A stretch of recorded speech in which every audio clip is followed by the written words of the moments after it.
So just want to take a few minutes to thank again the great sponsors, and in particular my co-chair Rich Cohen and the vice chairs of the conference, Sean Dowling from Osage, who's chairing the tech track, Rick Genser from Ben Franklin Technology Partners, chairing the early stage track, and Sharam Hijazi from BioAdvance, who's chairing the healthcare track. Also want to thank and give a shout out to the gala sponsors. It's always a great event, and the co-sponsors of that event are Grant Thornton and Pepper Hamilton. Really looking forward to that, and from what I understand, the game will be on for that party. And finally, just again want to give my sincere appreciation to PACT and the team at PACT, Dean Miller, Kim, Amanda, Jen, Di, Danielle, and of course Cheryl. So thank you to all of them for all of their hard work in putting together this conference today. So enjoy the rest of lunch, and turn it over to Andy Cherry now.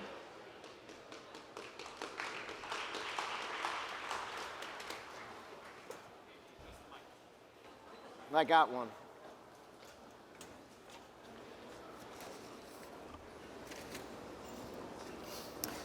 So, good afternoon, everyone. I'm Andy Cherry, and on behalf of KPMG's entire emerging growth practice, I'd also like to welcome you. So, over the years, our keynote lunch address has been made by a figure from the sports, media, and entertainment world. This year, we're excited once again to have someone who checks all those boxes and who can only be described as an absolute legend and beloved figure in the history of Philadelphia sports. Brian Westbrook grew up in Fort Washington, Maryland. He attended DeMatha High School, where he was a two-sport star in football and basketball. Upon graduation, Brian decided to pursue a college degree and chose to play football at Villanova University. While at Villanova, Brian's accomplishments include breaking the NCAA record with 9,512 all-purpose yards and being the recipient of the Walter Payton Award, which is given to the top player in Division I AA. Following his outstanding college career, Brian was drafted by the Philadelphia Eagles in the third round of the 2002 NFL Draft. Under Coach Andy Reid, and by using his speed, agility, and elusiveness, Brian created numerous problems for opposing teams' defenses and kicking units. In 2004, Brian led all NFL running backs with 73 receptions. In 2006, Brian set a career high in rushing yards with 1,217 and led the Eagles with 77 receptions. In 2008, in a Monday Night Football game against the Dallas Cowboys, Brian caught a touchdown and rushed for 2 more, making him only the 7th player in NFL history to rush for 30 and catch 25 touchdowns in his career. On October 25th, 2015, Brian was inducted into the Eagles Hall of Fame on Monday Night Football. Upon his retirement, Brian made a seamless transition into the business and media world. Brian's currently a member of 76 Capital's Athlete Venture Group, where he invests in and works directly with sports technology startups and entrepreneurs. Brian also has a busy media schedule, including hosting the Brian Westbrook Show on 97.5 and appearing on the Mike Missinelli Show on 97.5 and First Things First on Fox Sports. In terms of philanthropy, Brian's foundation operates the Empowerment Center, which serves underprivileged youth, offering them the opportunity to enrich their lives through character and vocational training. So before I ask Brian to come up, I want to take him on a little trip down memory lane. I'm a huge sports fan, and in particular, a huge Philadelphia sports fan. Over the years, I've saved papers that have covered significant events in Philadelphia sports history. So when I heard Brian signed up to talk today, I dug into my archives and found the Philadelphia Daily News from February 4th, 2015, that previewed the Eagles-Patriots Super Bowl that Sunday. And right here on page 33, there's a great picture of Brian in Paul Domowich's Key to Victories column, the third key to victory being a big game from Brian. And although the Birds came up a bit short, Brian had a tremendous game, rushing for 44 yards, catching 7 passes for 60 yards, and scoring a touchdown. So maybe Brian can tell us the true story about whether Donovan McNabb really puked in the huddle in the middle of the fourth quarter, and because of that, Freddie Mitchell had to call the play. Notwithstanding, I'm sure playing in the Super Bowl was the highlight of Brian's pro football career. Please join me in welcoming Brian Westbrook.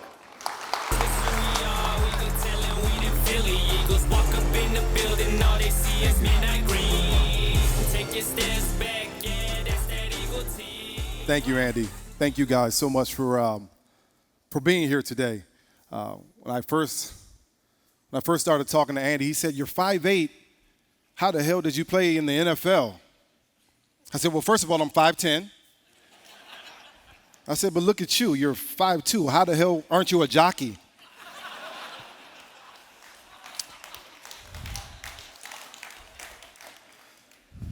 Great introduction, though. I appreciate that. I don't know how you still have that paper. For a long time, that game haunts me, and it still haunts me, and you brought back terrible memories, so that's a great way to start my speech here. Thank you to everyone here. Thank you to everyone that's involved with the PACT organization. I appreciate that. It's an honor to be here. It's an honor to be here in the shadows of Lincoln Financial Field, a place where I spent a lot of years roaming the sidelines, roaming the field, having fun. Get that tingle, a little bit of tingle when I'm here, similar to the tingle that I now get as a business partner when we're talking about business deals. We're doing all the things that involve with business. And so I kind of want to take you guys on a journey of how I got to this point. I'm 40 years old now, 3 kids and a wife. I'm very low in the pecking order. I have 3 dogs, and so it's the wife, the kids, and the dogs, and the neighbors, and then me. And so I'm here now today, and I'm standing in front of you talking, so I appreciate that. So I just kind of want to take you on the journey. And, you know, just like Andy mentioned, I grew up in Fort Washington, Maryland, long ago, played Boys and Girls Club, played for a long time, was really, really good in Boys and Girls Club. And, you know, I was kind of like the man back then. And so what happened is it's time to go to high school, and you just kind of think that your success from Boys and Girls Club and intramural sports is just going to translate and flow right to high school. And so instead of going to the public high school, I went to a private school. I went to PACT Capital High School. It was back then one of the best schools in the country. Now I know it as the best high school in the country. Very good in sports, very good in academics as well as music, all the different things there. So I went there to high school and just thought I was going to be an automatic success. And so I tell a lot of people, I said, you know, I played 9 years in the NFL. I did a lot of different things. I'm still an all-purpose leader in yards in the college game. In my freshman year at DeMatha, I went out for the freshman team. I made the team. In the first game I get there, I'm the second string running back, so I'm expecting to play just a little bit, and I played no plays. You know, we had 60 plays on offense, we had 60 plays on defense, and 20 or so plays on special teams. And none of those plays, none of those 140 plays, not one, was I able to get on the field. I want to remind, I played 9 years in the NFL, 9 years, and not one play on my freshman team that first game could I play. So I kind of took it in stride. You know, my parents were there. They were a little frustrated. I was frustrated. I said, okay, it's just the first game. Second game comes. I warm up. We have nice white uniforms, all white shirts, jerseys and pants, cleats. After the game, my jersey was all white. Damn pants were all white. Cleats all white. Still very clean. Didn't play any plays the second game. So the third game, my dad, we were on the way to the game. He's like, yeah, listen, son, what you should do today is actually get in the game and play a little bit. I said, well, Dad, I've been doing everything I can to do that already, but I'm going to try my best. So the third game comes and goes, didn't play again. And so on the way home, at this point, I've seen enough. I'm crying. I'm saying, Dad, I can't do this anymore. I don't want to be a part of this organization. I don't want to go to school here anymore. I don't want to be a part of this team. And he said something very important to me that day that I have carried with me. I tell my kids all the time, they hate hearing it, but I tell them all the time. I said, if you start something, my dad said, if you start something, you're going to finish it. You're not quitting. I don't care if it goes good or bad. If if you start it, you're going to finish it. And I was like, well, Dad, I want to start it. I started it. I want to finish it, but I also want to play. He said, son, don't worry about it. It's not how you start, it's how you finish. Just keep working hard. You'll work your way through it. They'll see your talent, and you'll play. 10 games later, I played 0 plays. 0. So we're on the way home. I'm crying after every game. I played no plays my freshman year, not 1 play. I'm crying after every game. And I'm on the way home, and I'm like, Dad, well, I respect you. I trust you. I believe in you. But and I said, I'm going to say something that you probably don't want to hear, and I'm going to use this word that I don't think you want to hear. But I don't know what the hell you're talking about. I don't think you know what the hell you're talking about because I did everything the coaches said, and it wasn't enough. He was like, well, son, you need to work harder. You need to try harder. You need to do better in the weight room. You need to do better in your classes. You need to do better in film study. And so I set my course going into my sophomore year to do all those things. Similar to business, I think that in business, there are just going to be times where you say, I did everything right. I did the research. I did the studies. I hired the right people. Things just aren't going right. I think football and business are very, very similar. So going into my sophomore year, I did everything that the coaches asked me to do. I was in the weight room. If they said go in the weight room for an hour, I was in there for 2. If they said study film for 2 hours, I was in there for 4. I did everything. And going into my second year, I had an opportunity to play a little bit more. The starter was still there. He was a very good player. And I played right behind him. Third game comes. He gets in academic trouble, and I get my opportunity. At that point, I balled out. I had a freaking good game. A couple hundred yards rushing, a couple hundred yards receiving. The coaches respected me. They saw what I could do. For the rest of the season, this kid, he got suspended from the team because of his academics, and I was able to play. And then I was able to show the coaches what I can do as a player. It was exciting, great time for me. After my sophomore year, going into my junior year, I was an All-American, one of the best juniors in the country. Great time. Reminded me of back in my Boys and Girls Club days. Things were going great. I was getting recruited by Florida State, Michigan, Ohio State, Miami, all the big schools around the country. And then going into my senior year, I'm getting letters from all the head coaches, handwritten letters. You're the best thing ever. We want you to come to our school, sign a scholarship offer. I said, okay, I'm going to wait till the end of the season before I sign my offer. And we're in the summertime, we're practicing. I'm backpedaling, I'm playing defense at that time. I step in the groundhog hole, and I tear my ACL. Now, this is 1996. In 1996, if you tore your ACL, it was a year-long process. You're not coming back in 6 months.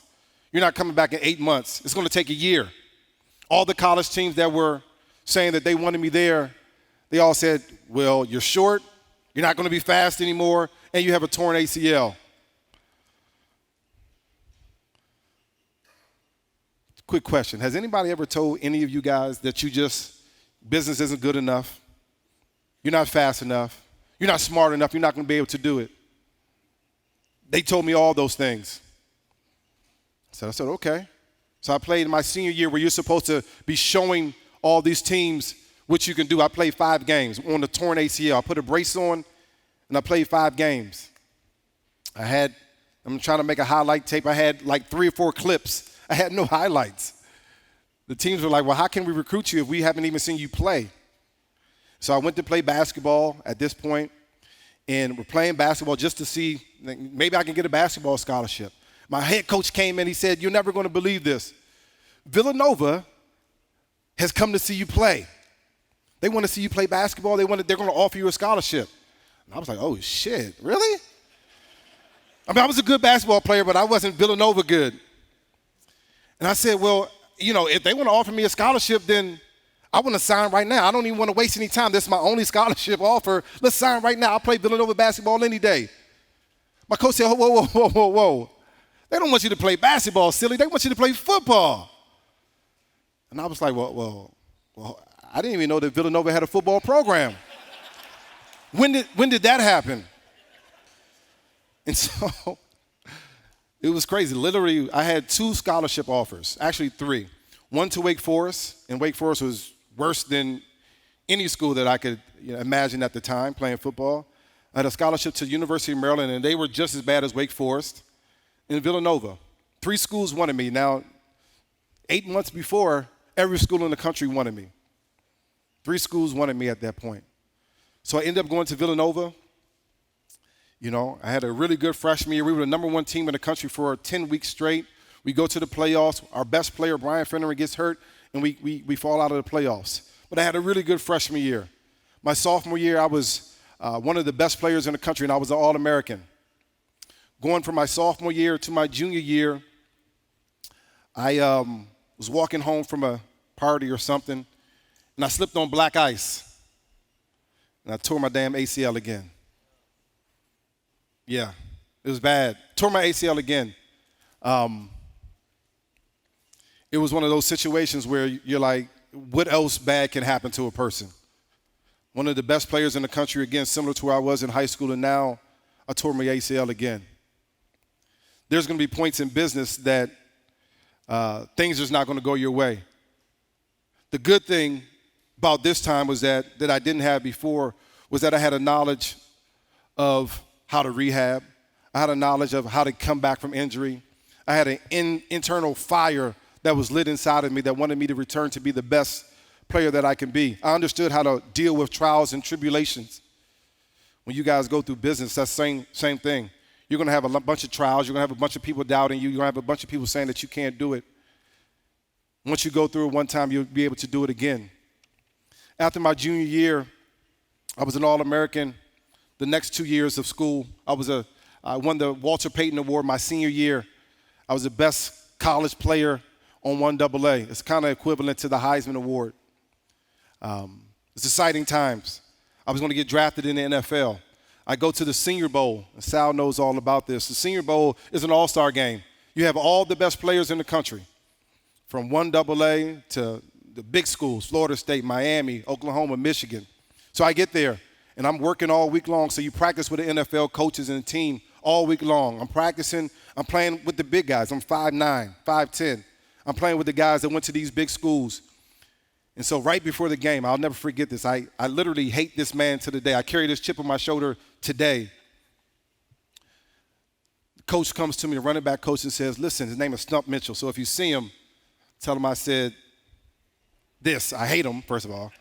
I won't say those bad words, but what he said is that, listen, you're not going to play in the game. You're only going to play on third downs. Teams only want to see you on special teams. They think you're not that good. They only want to see you on special teams. Now, remember, we're walking out of the locker room. We're walking to the field. He said they only want to see you on special teams. This is an all-star game. Everybody should play. And I said, okay, all right, whatever you want me to do, coach. And so they only put me on punt return at that time in the Senior Bowl, in the all-star game. I did okay. Ended up getting drafted in the 3rd round by the Eagles. And the Eagles, I was able to join a great group of guys, all-stars, Hall of Famers. Brian Dawkins, Hall of Famer. T.O., Hall of Famer. Donovan McNabb, hopefully a future Hall of Famer. Trey Thomas, John Runyon, Jeremiah Trotter, some very good players. I was surrounded by skill, knowledge, veteran presence, similar to what I'm trying to do now. I kind of fast forward past my playing career. I made 2 Pro Bowls, a couple All-Pro teams. I did well for myself. I was proud of myself. A little kid that didn't play at all his freshman year that made it to the big time and was competing against some of the best in the country, best in the world. I made it. After football, it was a good thing for me, One of the things that I learned at Villanova was strengthen your network, strengthen your Rolodex. You're only as good as the people that you can call and get help. You're only as good as the people that you can reach out to and say, hey, I need a job. Hey, I need your help. I need your assistance. How can we help each other? And so right after my football career, I'm trying to figure out what the heck I'm going to do. I'm 32 years old, and I'm trying to figure out which way do I want to go. And so I turn on the doggone ESPN, and I see this guy there talking fast, glasses on, talking crazy, but he knows his stuff, Sal Palantonio. And I want to do that. I want to be that guy. I want to be similar to that guy. Now, I'll tell you now, no one can be as good as Sal because he knows his stuff. He does it well. But I saw what he was able to do, and I wanted to be similar to that. And so I reached out to my contacts that I had with Comcast. They said, sure, Brian, come on over. Work for us. Come talk about football. I reached out to my friends at 97.5, The Fanatic. They said, come talk about football here. I said, great. So for the last 9 years, I've been literally talking about the same things that I call my homeboys and talk about. Football. We talk trash. We talk how good the Eagles are going to be, whether they're 1-2 or not, if they're going to win against the Green Bay Packers, how bad the Redskins and how much we hate the Dallas Cowboys. I get to do that, and someone gets to pay us to do that, Sal, which is kind of crazy. Now I kind of fast forward to now. I wanted to be a businessman. I have a business degree from Villanova. I have an executive business degree from Wharton at Penn. And I wanted to be a businessman. I wanted to put that to use. I wanted to see how well I can do in business. And so I took all those lessons from football. Hard work plus discipline plus dedication will make you successful. How do you learn in this world? You surround yourself with good people. You surround yourself with a good team. And that's how I came up with 76 Capital as a type of group that I wanted to be around. I was at a summit last week with entrepreneurs and investors in New York. It was really, really cool. SoftBank was there. They were talking about the type of companies that they invest in. They said, first of all, we need a founder that's a visionary, that's passionate about his product, passionate about his company, someone that is a leader of men and women, someone that has an eye for the things that they know, and the things that they don't know, they go out and outsource. They find the right people to do it. And to me, again, it reminded me of football. Andy Reid, great CEO, great leader, great coach, detail-oriented, confident, never panicked. Same type of thing that you're looking for CEOs. We need to have great workers. You have to have the ability to find that. Same thing was the players that we had on our football team. Guys that went out there, worked their butt off every day, and got better. I was able to join the Athlete Venture Group with 76 Capital. And now I'm able to leverage my social media to find out and to help our companies, our portfolio companies, push themselves into a different atmosphere. It's been a great ride for me, and now I'm surrounded by people that know business, that know finance, that know all the different things, social media, all the different things that I'm trying to do. Similar to what you guys are doing. The reason that I'm here today is because of 76 Capital, because I'm in a room with people that have the ability to say, hey, man, if you like esports, I'll invest with you. If you like sports betting, I'll invest with you. We have a couple of core companies at 76 that I think are just exceptional. Shot Tracker, Diamond Kinetics, Veasan, which is a CNBC of sports betting. We're investing in sports. And to me, that's the thing that I know best. That's the thing that I love. I'm able to leverage my social media to try to push our companies to the next level. And it's been a great time. It's been a great ride. When I think of when I started investing a couple years ago, our portfolio companies have done very, very well. Since October 2017, our growth has been 174%, which is great. Our biggest company is Nerd Street Gamers. Since we invested in the last 22 months, it's increased by 1,900%. It's amazing. They're building an arena right over here, $50 million arena. It's been awesome. I appreciate you guys being here. I appreciate you guys' ears. I think that the football and the business world are very similar. The way that you have to attack this business is very similar to football. There's going to be a lot of doubters. There's going to be a lot of haters. There's going to be a lot of people that say you can't do it. There's absolutely going to be trials and tribulations like my knee. There's going to be trials and tribulations like the coach that said, you know what, you're not good enough. None of that matters. The only thing that matters in my mind is what's in here, what you believe in, how hard you're willing to work, the lengths that you're able to go to. Are you willing to do a little bit more work? Can you find some people in your Rolodex that you can believe in, all of those things matter to me. All of those things will make you guys successful as you venture into your next roles as future CEOs, investors, entrepreneurs. I'm happy to be here. I know we'll do a little question and answer with Sal here in a minute, but I am, it's been a long journey from DeMatha High School to this point where I'm at right now, where I'm taking the kids to school and dropping them off and then doing work all day long. But this is what I asked for. This is what I wanted to be, and I'm appreciative for it. Thank you very much.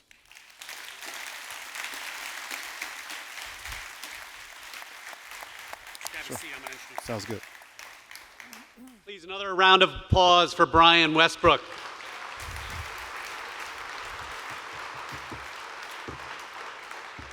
So get your questions ready. Brian, thank you for your opening comments. Thank you, Andy and KPMG, for sponsoring and supporting this lunch. By the way, they just broke ground yesterday on the esports arena, the first in the country, right next door yesterday. Yes. We've got an exciting addition to the stage. Sal Paolantonio, a man who needs very little introduction, is the longest-serving, award-winning commentator on ESPN. No stranger to sports, no stranger to screens as big as these, no stranger to Philadelphia. Sal, we welcome you back. We're excited to have you. And for those of you who don't know, Sal has also added to his resume best-selling author of Philly Special.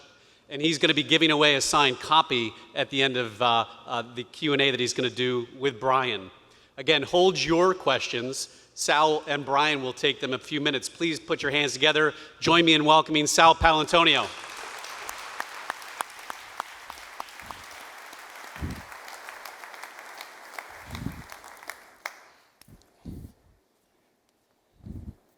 Good to see you. See you, brother.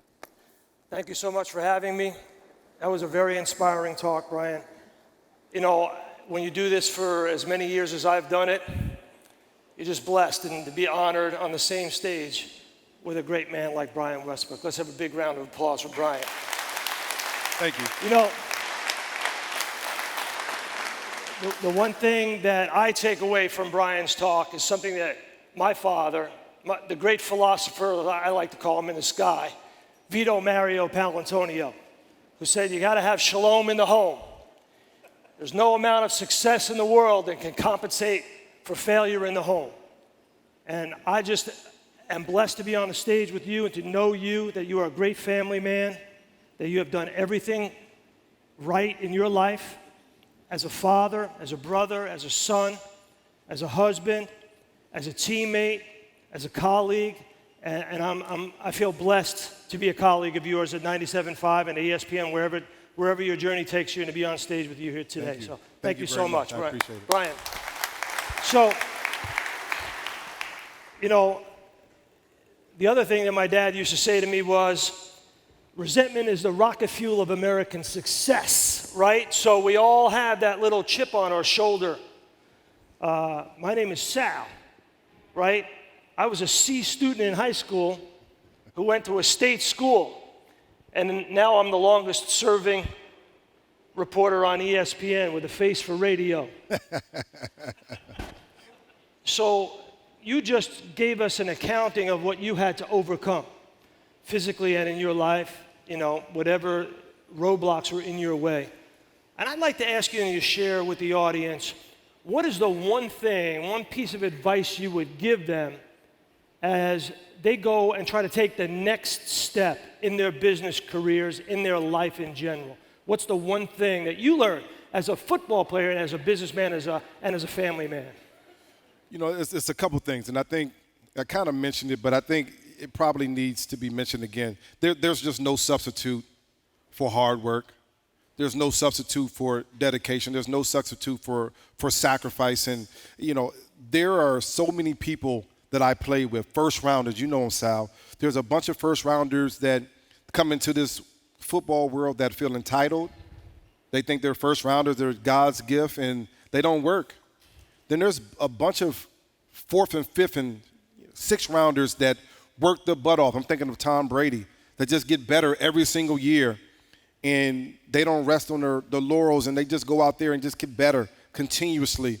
And then at the end of their career, you're like, whoa, where did that guy come from? How did he get to that point? And it's about a hunger, it's about drive, and it's about just working your butt off, because at the end of the day, you got to look another man, woman in the eye and say, I worked harder than you, that's why I'm successful. And throughout my career, I just outworked people because I wanted it more. I was more dedicated, and I was willing to sacrifice more than anything for the success. And that's, at the end of the day, that's what it's all about. See, now that was an easy question. Now here comes a hard one. What advice would you give to Miles Sanders to hold on to the football? Now, come on. Yeah. Miles, I'll tell you this. My rookie year, Sean Barber, he was a linebacker. We played against each other in college. He said, listen, if you fumble, you will never play in this league. The most valuable thing in the NFL is a football. And if you put it on the ground. I never saw you put it on the ground. That wasn't my thing. Because I understood the value of the game. I understood the value of the football. I also understood that there was a bunch of guys waiting in the wings for my failure. Yeah. And if I made it easy on them by putting the ball on the ground. Stand next to me here on the sideline. Yeah. I understood. My rookie year in the NFL, I had Deuce Staley in front of me, Brian Mitchell, Dorsey Levens. Carell Buckhalter was hurt. He tore his ACL my rookie year. He was in front of me, too. Everybody was in front of me. Yeah. And any chance I got, my opportunity, I had to make the most of it, and I was able to. You know, I teach at Villanova sometimes, mostly at St. Joe's. I go to Ithaca College. I've done it at Maryland, down at Florida, been in Arizona. I taught a lot of different students the art of doing this job right. Mm-hmm. And the number one thing I always tell them is, listen, ESPN is the big time. If you make a mistake, they don't let you play. That's right. And that's really it's not enough to aim at the target. You must hit it, right? And I think that's also true without a doubt in the business world. Mistakes will not be tolerated. Well, unfortunately, in the world that we all operate in, the business world now, is mistakes can cost you everything. Can literally cost you your company, could cost you your ability to earn in the future. You make one mistake, people will never want to deal with you again, for the most part, because there's so many other opportunities out there where people that haven't made those mistakes. So you certainly have to move in the right direction. But, you know, one of the things that I've always thought about as far as investing is invest in things that you know. If someone came up to me and was talking about rocket science, I'd be like, you know, that sounds really, really good, but I can't help you, I can't add value, and I don't actually know what the hell you're talking about. So those are all the things that I think about. And I can make a lot of mistakes about rocket science, but there's only a few mistakes I'm going to ever be able to make when I'm talking about football or talking about things, and so things that I know. And so that's why I always tell people, invest in things that you know, operate in the world, and if it's something that you don't know, go find out. Go find the right people that know those things and shadow those people. So many people, they're so prideful, they have so much of an ego that they don't understand that shadowing somebody, spending time with somebody. I'll give you an example. I bought a horse farm in 2006. Did you know anything about horses? I had no clue about horses. Okay. It was probably the worst investment that I've ever made before. I bought a horse farm. I had no clue. But what I did was I wasn't raised with horses. I wasn't raised in a farm. I was raised in the city. But what I did was right before I bought it, for those 6 months after I bought the farm, I was there every single day, 7 a.m. to 7 p.m. I mowed the grass. I mucked the stalls. I walked the horses in and out. I groomed the horses. Man, I learned life about at the horse's ESPN is body. a lot easier than that. Damn right it is. I'll never go back to that. And so I think that you have to study those things, and that's the big part of it. When you look at your career and what you've done, it's truly remarkable. It really is. Why didn't you go into coaching? Well, I appreciate you saying that. I think, you know. You're such an inspirational leader to people. I hear all the time, just in my walk of life, for people who interact with you say, I want to be around Brian Westbrook. So why didn't you go into coaching? There's a part of me that believes, and this is weird, it's probably. You're coaching all your life, though, as a father. But this is a little cocky what I'm going to say, but this is just the way I think of things. I think that if I want to do something, I'm going to be great at it, right? So if I think I want to be a coach, I'm just going to be really, really good at it. I never wanted to be a coach. I want to help people, and if they call and they say they want to help, I'll certainly do that. But coaches put in 18 hours a day. And I saw Andy Reid sleep in the building from Monday until Thursday. And I never wanted to do that. I always, my next goal after, playing football and being a businessman and trying to make enough money was to raise a family. And it's really, really important to me that my children see me every day or as often as they can when I'm home, which I'm home a lot, and that I could be impactful in their lives. I love that. So that was the biggest reason why I want to be with my kids. When I started as a parent, it was in vogue to say quality of time. You got to spend quality time. I was always a big believer in quantity. Yes. You've got to be there. It's important to be there for your children, even if you're just like listening to what they have to say or going to the game, interacting with them, right. Taking them to the 7-Eleven for a Slurpee, whatever it is. Just be there for your kids. Yeah, I mean, there's so sometimes important. I talked to my daughter this morning. I'm getting her dressed for school, and I'm looking at her. She's not paying attention to me, and I'm sure she's thinking, I wish she would just go away for a little bit. I'm sure she feels that way, but I'm here, and I'm going to be here forever. And so that was important to me. So that's what I did. When I started this job, my oldest daughter was in kindergarten. Now she has 2 kids. I have wow. I have 2 grandkids. So congrats. Yeah, you can. Yeah. Congrats. And my wife and I have been married 40 years, which is incredible, considering how many times I'm away from home.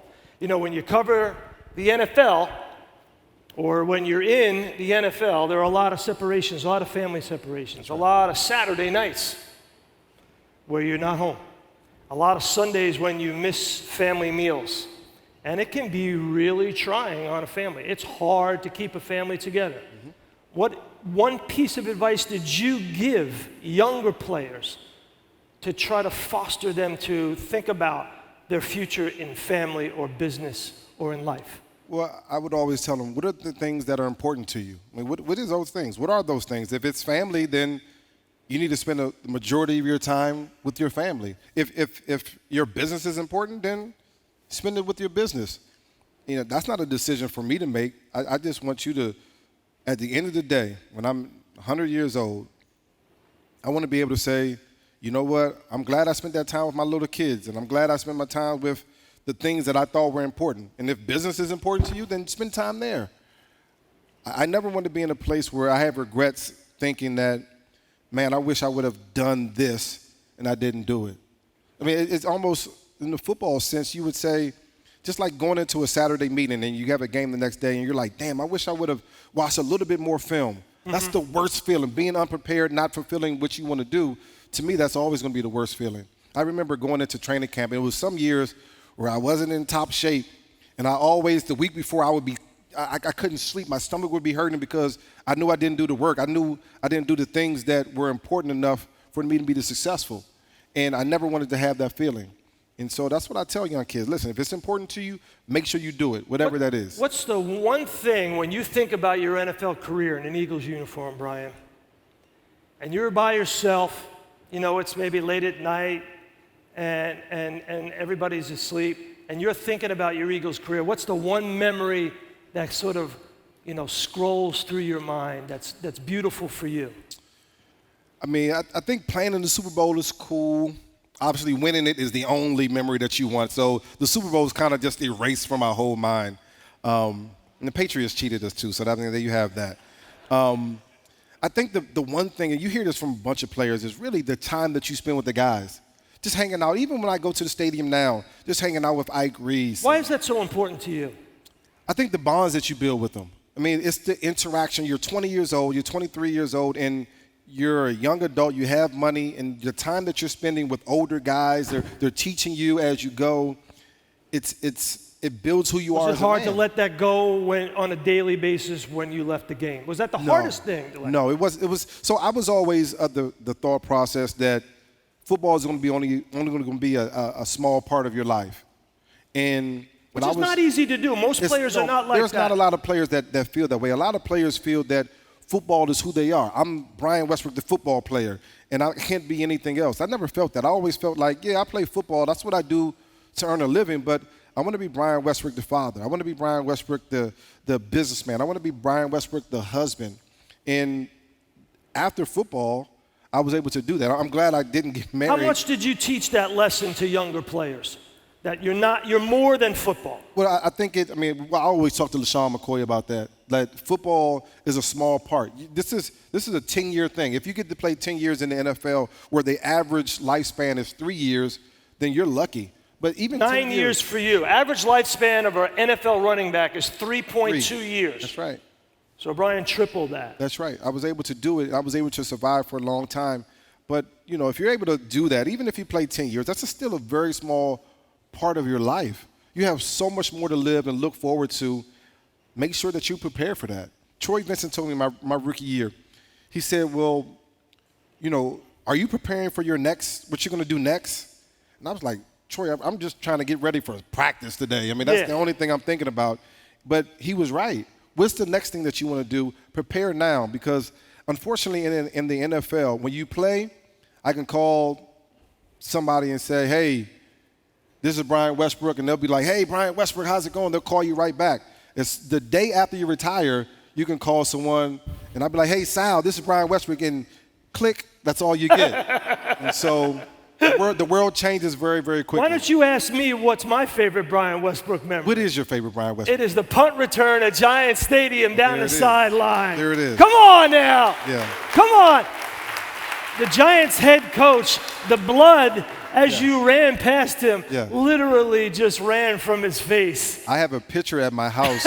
I'm running down the sideline. He's going to go! And it's the special teams coach. He's in the background. I'm running past him, and he has his clipboard in his hand, and he's in the action of slamming it down. He got fired after that. Yes. So it's just, sorry. And Deshaun Jackson got somebody fired, too, at MetLife Stadium. You don't kick the ball to good players in those situations. It's a bad decision. No, definitely not. All right, it's game day. I'm going to ask Brian a couple of quick questions about the Eagles. We have microphones, right, Dean? And we'll go around the room and we'll get some questions to Brian. It's game day. Eagles play the Packers tonight on Thursday Night Football. 3 keys to an Eagles win tonight from Brian Westbrook live here at Xfinity Live. What do you got, brother? If I wanted to make it real simple, just don't do what you've been doing, but I won't say that. What's the number one? Number one thing, you got to protect Carson Wentz. You got to find a way to make sure that he has the ability to operate in the pocket. We're paying him like a franchise quarterback. We think that he's special, then you got to protect him like he's special. Number two. Number two, if you want to win in Green Bay, you got to figure out a way to affect Aaron Rodgers. And it's going to be hard to do. We haven't affected. You don't have to necessarily sack him. Affect him. Affect him. That means make him move his feet, make him get off his spot, make it uncomfortable for him. Make him give one of them sideways looks to the head coach. What do you mean? If he has to throw these balls around his back and get completions then make him do that. Yeah, you don't want him to pull out that lightsaber and do the whole Obi-Wan Kenobi thing. That's no good. Number three. I think it's going to be important for our secondary to play on a different level. And we have not seen them play at this level. No Ronald Darby. We need these young guys to step up. We always talk about the next man up.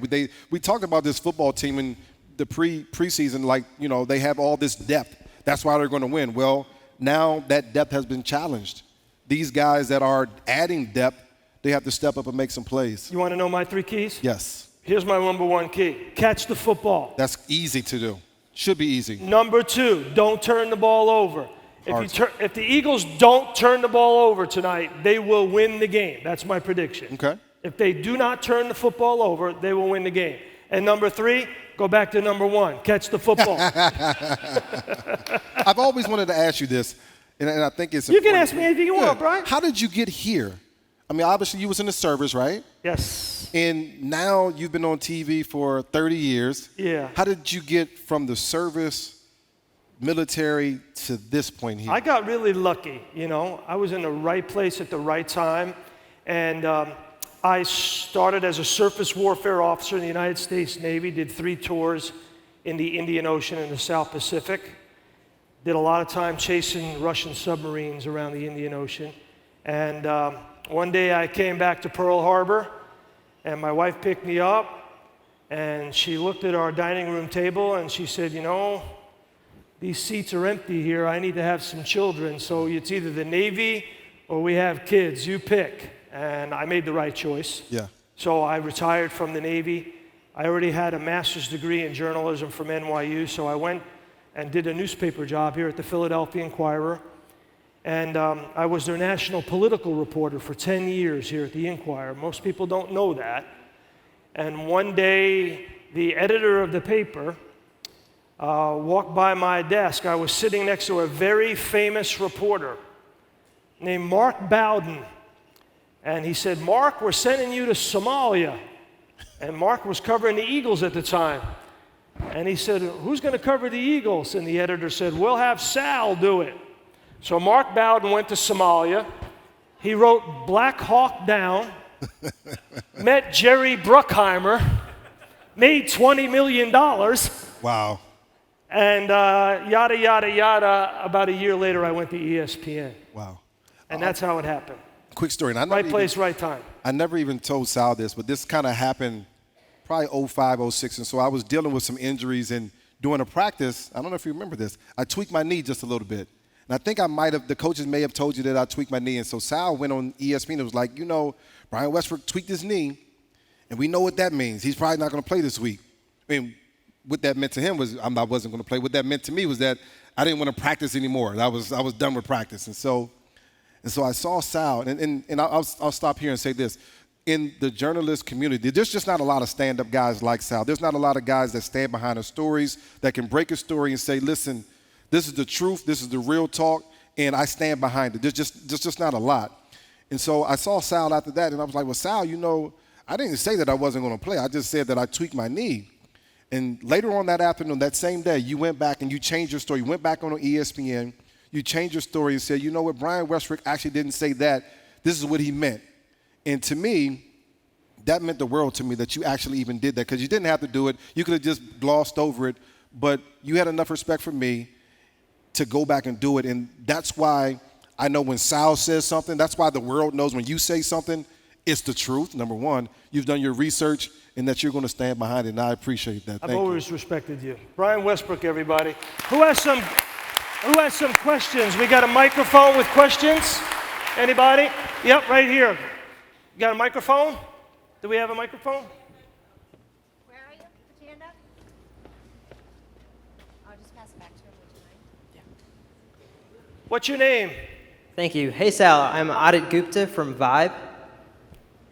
I'm sorry? My name is Adit Gupta. Okay, good. What's your question, boss? My question is, Brian, what are some specific techniques or analogies from sports, from football, that you're able to apply back to business that helps you every day? That's a really good question. I think the best one is surround yourself with good people. I played football for 9 years, and so basically all through my 20s, where a lot of young people are, cutting their teeth in the real business world, doing business stuff, I was catching footballs and hanging out with guys in locker rooms all day long. And so now, when I transitioned from football to the business world, I kind of knew stuff, but all the stuff that I learned in college was out of date. I didn't know what the hell I was talking about anymore. And so I was able to surround myself with the right people that I can ask the questions to and get the right answers, and that when I needed support, they were able to support me. And when I see businesses fail now, a lot of times it's because the right people aren't there. The people that the founders, they didn't surround themselves with the right people. They didn't put the time in and didn't do that. And because of that, those businesses fail, and you lose a bunch of money that way. And so when I look at sports and the things that I was able to do as a young man, I was around leaders, Troy Vincent, Ike Reese, Brian Dawkins, Donovan. I was around some men that said, this is the way you play football, and this is the way that you operate as a professional. And every day I soaked it up. I sat in the room with them, and I just learned. I didn't say anything. I just soaked everything up.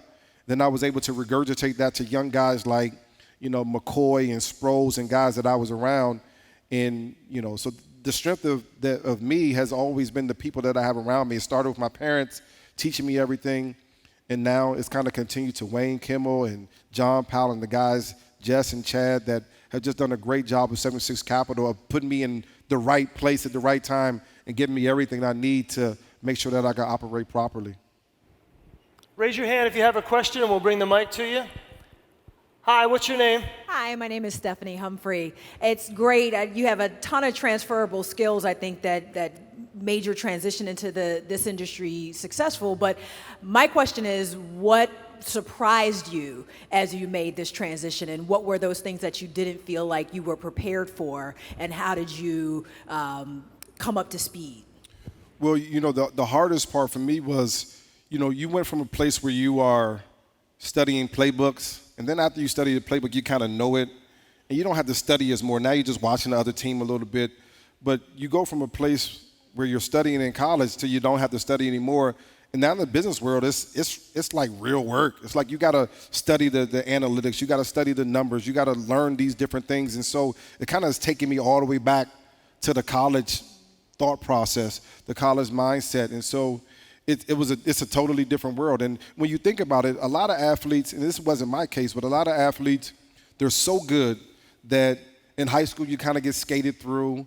In college, they want you to play, so you kind of get skated through. Some guys don't even finish college, and now they play in the NFL, and they never think about business again because that was never really on their mind to begin with. Their hard work was just never in that type of world. And so for me, the difference now is that you got to take something that football I was naturally good at, athletic. I could run, I could make people miss, I could do those types of things, I could catch the ball. I worked on that as a young man.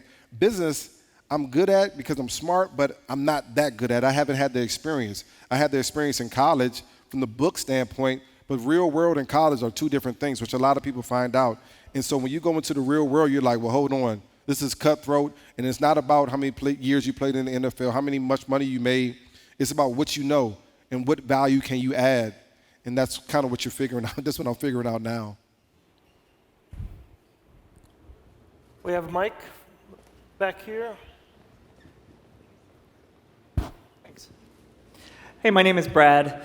Can we go back to week 15, 2007? Sure. 10-6, a minute left on the clock against Dallas, and you take a knee at the 1. What happened? Why did I do that?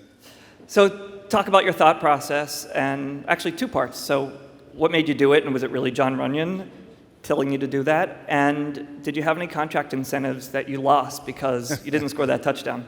So yeah, it's week you say week 10 it was? I think it So was it's week 10. Week 15, I think. Week 15, even worse. So week 15, we're up 10-6.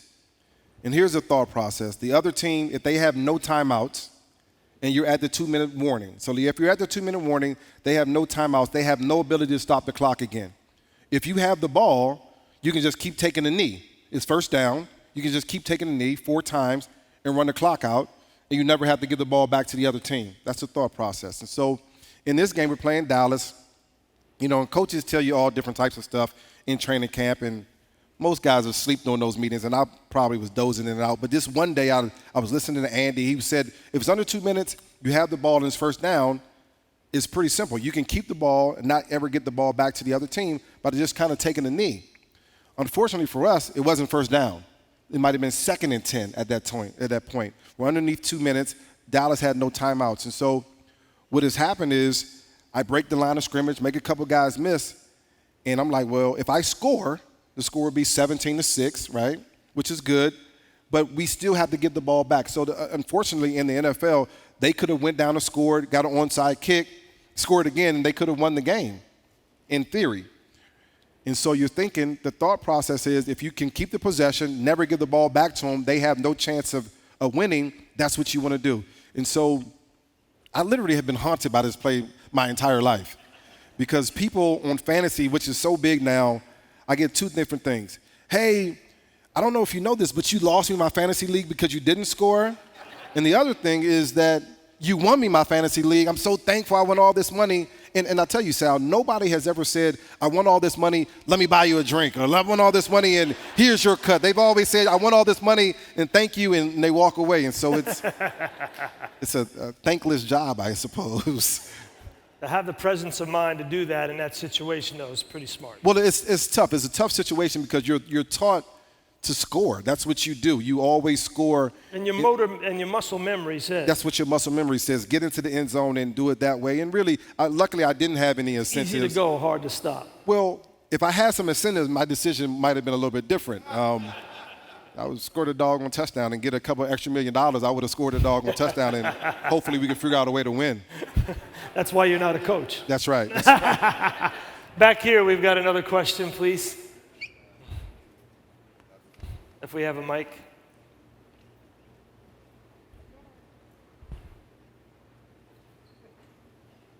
Brian, my name's John Moore. First of all, I want to say thank you for kneeling at the one. You won my fantasy football game. See? That's right. And here it is. I'd like to buy you a drink. I appreciate that. See? This room is filled with fast learners. Now, my question is about the mental side of football. How difficult is it to mentally get prepared for such an intense game every week, week after week, year after year, and prepare for that? And how much does that influence the outcome of the game? Yeah, the mental side of football is huge. You know, everybody is talented. When you get to the NFL, everybody has a certain level of talent. You know, some guys a little bit more than the others, but it's the mental side that takes you from being average to being good and from good to being great. If you could think, just imagine if you're a quarterback and you know what the defense is going to do before they do it, you have an advantage. We're talking about Aaron Rodgers, what's going to happen tonight. If our defense tips off to him what the heck we're going to do before he does it, before they do it, then we're going to be in trouble tonight. And so the thought processes and the things that you see, the information that you have to intake for the running back position. What is the defense doing? Is it 4 down lineman or 3? Is this cornerback that's over here coming or not? Do I have to pick up the linebacker? All these different types of things, honestly, make this difference. There's a bunch of guys that are super, super talented that never understood the mental side of it, never thought that, hey, man, they always felt that their talent was going to be able to overcome everything. The truth is it's not. It doesn't. If you're mentally prepared and you're talented, you're going to be a great player. So many guys in the NFL, and I know a lot of them, first rounders, second rounders, it really didn't matter where you got drafted. They were talented, but they never prepared on the mental side. And just like business, if you don't prepare mentally, no matter what you do, who you have in your corner, you're going to fail. Who was the smartest linebacker you ever had to face? You knew this guy, knew what you were going to do before you did it. You know, we played Baltimore in the preseason, right? And my rookie year, the two things about Ray Lewis, right? So he's obviously a Hall of Famer, really, really smart, understood the game. The first thing, this had nothing to do with intelligence. This was just straight intimidation. And so my rookie year, we played Baltimore. Coach said, listen, we're going to block the guys that are on the front line, and you're going to block the linebacker. The running back's going to block the linebacker, which I thought was a terrible idea to begin with. Like, why would you ever have me at 200 pounds block the best linebacker in the game? It was stupid. It was dumb by Andy to say that. And so I'm worried all week long, like, shit, I don't know if I could block this guy. He's the best linebacker in the game. And so first time we get an opportunity to block him, he blitzes, and I cut him. I take his knees out. And so I'm proud of myself. This is preseason. Again, I pop up. I'm proud of myself. I'm laughing to myself like, yeah, I just blocked Ray Lewis. He's going to be a Hall of Famer. And so as I'm walking back to the huddle, I feel somebody grab my ear, the hole in your helmet, and spin me around. And I spin around, and Ray is there. He's like, listen, you little rookie, don't ever block me like that. You never cut me in the preseason. And I was scared. That was really, actually a good imitation. Yeah, I was really, really scared. Ray's a good friend of mine now, and there are times where I'm still scared of some of the things he says. But, mentally wise, if you're on the defensive side of the ball, similar to offense, if you know what the offense is going to do, you know if it's going to be a screen, you know it's going to be a draw or a run play, you have an advantage. You can beat linemen. You can understand where the running back's going to be before he gets there. Deion Sanders was an excellent corner because he knew what routes the receiver was going to run by their alignments, where they lined up at. You add that to the talent that he had, you get some of the greats in the game. Right here in the front, we have this gentleman who would like to ask a question if we have the microphone. She's right behind you with the microphone, sir. Thank you. So first question is... First question? First, yes. Okay, good. There's two. How many you got? I have two quick questions. Okay, good. Okay, first one. 78% of players that come out of the NFL are either, bankrupt or deeply financially stressed. What message would you have in terms of how to change that, especially in football being the highest number out of any other sport? Second question is, wanted to share our products with both of you.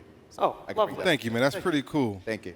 It's not a question, but Thank that's you pretty cool. very much. Not a question, but Okay, so what is your question? Right, you got it? Bankrupt. So, yeah, 70 plus% of NFL players are bankrupt within 7 years of their retirement, which is crazy. It's stupid. It's sad because you have access to some of the best financial advisors, planners. You have to understand Brian is a real outlier when you know the league and you know professional athletes. It's disappointing. So, and I bring up Ray for a specific reason. Ray is, one of my good friends. I saw Ray at the Super Bowl a couple years ago when the Eagles played, and unsolicited. He walks up, "How you doing?" We exchanged greetings, and he said, "Listen, let me tell you something." Again, this is unsolicited. This is just who Ray is. You know him.